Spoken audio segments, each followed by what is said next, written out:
Right or wrong, raping children? Wrong. Right or wrong, killing random citizens?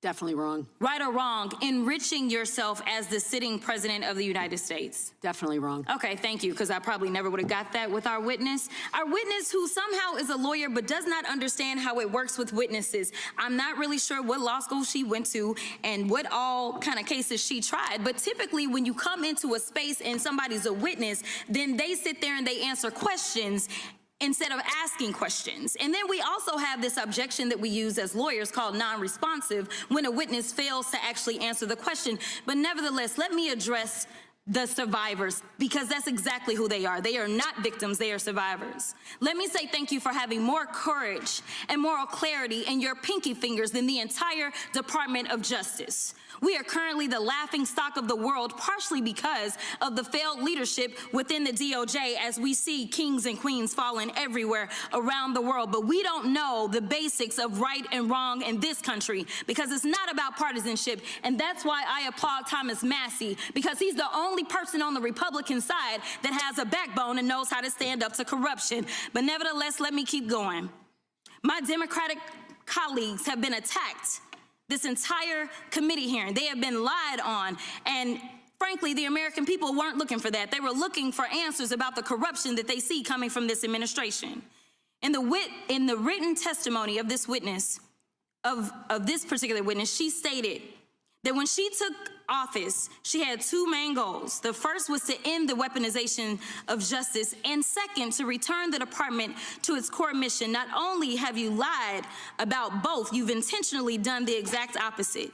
You're spending more taxpayer resources arresting journalists than you are prosecuting pedophiles and creeps. In fact, your boss, the President of the United States, stated that this administration, quote, took the freedom of speech away, and at your direction, DOJ has arrested Don Lemon and Georgia Fort. And I might add that y'all actually had a judge that rejected y'all for trying to arrest Don Lemon before, just like the grand jury rejected y'all as it relates to Senator Kelly, just like a grand jury rejected y'all as it relates to Senator Slotkin, just like the case against Tish James was dismissed and the case against Mr. Comey was dismissed. I completely don't get how it is that you're sitting at the top of DOJ, because you don't seem to be good at your job.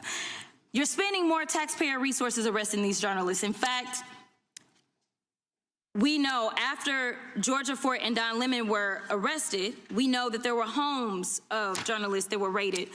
We know that threatened prosecution against students protesting your actions and forced tech companies to remove apps used to track ISIS activities. But let's circle back to you protecting pedophiles and creeps, because I want to talk about the president and his possible involvement with Jeffrey Epstein.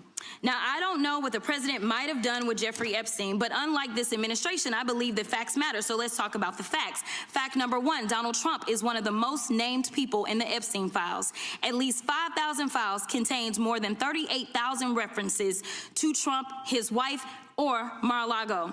Fact number two, Jeffrey Epstein and Ghislaine Maxwell made young girls available to Trump on multiple occasions. For example, according to this file, Ghislaine Maxwell presented a young girl to President Trump who spent more than 20 minutes apparently flirting with her. Here's another example. This shows notes from FBI investigators that describe Jeffrey Epstein transporting a victim to Mar-a-Lago to meet with President Trump, where he bragged to Trump that, quote, this is a good one. Now, I'm not saying that the president is a pedophile, but there is a lot of evidence in these files that suggests that he's very close friends with a lot of men who are pedophiles. What's crazy about all of this is just that this is a big cover-up, and this administration is engaged in it. In fact, this administration is complicit.